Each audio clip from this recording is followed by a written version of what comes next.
안녕하십니까. 보이스피싱 사기 없는 밝은 세상을 만드는 유튜브 보이스피싱 백신입니다. 여러 번 말씀드리지만 보이스피싱을 사기당한 이후에 피해금 회복은 정말로 어렵습니다. 따라서 보이스피싱 사기를 당하지 않는 것이 제일 중요하겠지요.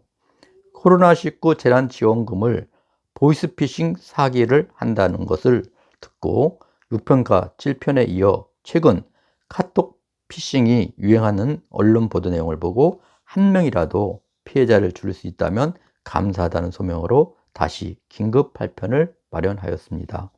항상 말씀드리지만 사기 피해를 당한 후에는 검찰도 경찰도 금융감독원도 법원도 결코 피해자가 원하는 방향으로 도와주지 않는다는 것을 명심하셔야 합니다. 2020년 5월 19일 서울신문 보도 내용입니다. 엄마, 나 핸드폰 액정 나갔어. 수리 맡겼어. 전화 안 되니까 톡 줘. 문화상품권 티켓번호 문자로 가면 보내줘. A씨가 아들 B씨에게 받은 카톡 내용이지요. A씨는 평소에도 아들이 친구들과 공연을 보러 가고 아들 이름으로 연락이 와서 의심 없이 돈을 송금했고 돈을 더 보내달라는 요구가 이상해서 확인해 보니까 피싱 사기범이었다고 합니다. 역시 핸드폰이 고장나서 PC로 접속했다고 하면서 자신에게 평소 잘해준 선배에게 할당된 구글 기프트 상품권을 해결하기 위해 필요하니 100만 원을 송금해달라는 피싱 실제 화면입니다. 방송인 오정현 님도 최근 본인을 사칭한 신종 보이스피싱을 경험했다고 하면서 피싱 화면을 공개하였습니다. 요지는 어머니께 600만 원을 빨리 송금해달라는 것이었는데 다행히 범인이 어머니께 사기 피싱을 하던 그 시간에 어머니와 집에 함께 있었기 때문에 망정이지 안 그랬으면 어머니는 대면 확인 없이 600만 원을 범인에게 이체하려 하였다는 것입니다. 신종 피싱 범죄는 카톡으로 아들이나 딸 등으로 접근해 가족에게 문화상품권 구매를 유도하는 것이 특징입니다.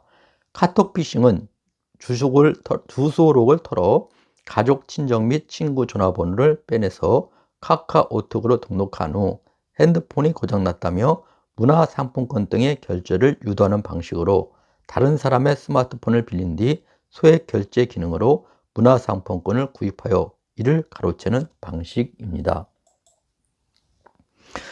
문화상품권은 도서, 영화, 공연, 게임 등 다양한 문화상품 이용을 촉진하는 결제수단으로 등장하였으나 현금처럼 익명성이 강해서 수사기관의 추적을 피하려는 범죄자들이 악용하는 사례가 늘고 있습니다.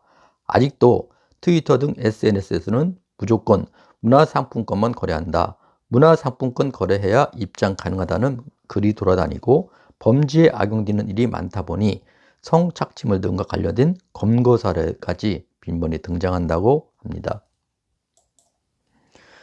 카카오톡 문화상품권 피싱 사기는 예방이 최고입니다. 지인 이름이라도 새로운 창이 열리면 카카오톡 맨 위 대화창에 친구로 등록되지 않은 땡땡땡 사용자입니다. 금전 요구 등으로 인한 피해를 입지 않도록 주의해 주세요 라는 문구가 뜨면 카카오톡 보이스피싱일 경우가 아주 농후합니다. 이를 한 번 더 확인하고 금전을 요구한다면 반드시 전화로 확인해야 합니다.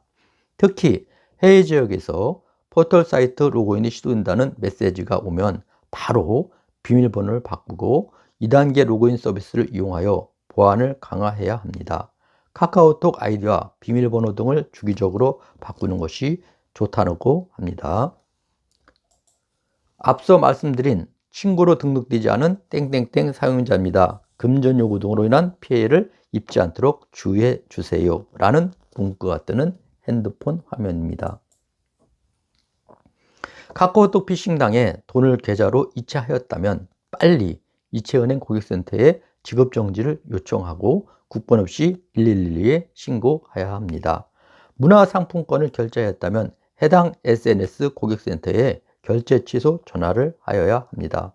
신용카드로 결제했다면 먼저 카드사에 전화해 결제 승인번호를 알아낸 다음에 해당 고객센터에 승인번호를 말해서 취소를 하여야 하겠지요. 하지만 문화상품권 피싱은 SNS에서 충전 후 바로 화폐로 교환하는 등 돈 세탁 과정을 거치기 때문에 예방이 최선입니다. 전문가들은 문화상품권을 지불수단으로 악용한 범죄는 추적이 어려우므로 악용을 막으려면 제도적 보완이 필요하다고 강조합니다. 수사기관에서도 대포 통장 구하기가 까다로워지면서 검은돈 세탁에 문화상품권이 악용되는 경우가 확대되고 있으므로 은행 증권 거래를 금융감독원이 감시하듯 상품권을 취급하는 업체는 자금력이 대형화된 경우가 많으므로 발행, 유통, 사용에 이르는 모든 과정을 투명하게 관리하는 전담기구가 필요하다고 역설했습니다. 보이스피싱 피해자들은 순식간에 일어났다 아무리 생각해도 사기 피해 당시에는 어디에 홀린 듯 너무 어이가 없었고 지금 사기꾼이 전화해도 또 당할 것 같다고 합니다. 범죄 조직원들도 피싱에 실패하면 지옥 같은 훈련을 다시 받게 되고 3번 실패 시는 목숨까지 잃을 수 있다는 고백도 있었다고 합니다. 요즘 누가 보이스피싱을 당하지? 라는 생각을 버리고 날로 진화하는 보이스피싱 범죄에 항상 긴장해야 합니다. 기회가 될 때마다 말씀드립니다. 피해 회복은 사실상 상당히 어렵고 시간이 걸리므로 사기를 당하지 않는 것이 최선입니다. 보이스피싱 사기를 당하고 난 후에 아무리 보이스피싱에 대해서 공부를 많이 한들 소 잃고 위안권 고치김을 명심하시길 바랍니다. 코로나19 감염되지 않도록 잘 대처하시고 함께한 시간에 공감을 하시거나 힘을 실어주시고 싶다면 구독과 좋아요를 꼭 눌러주세요.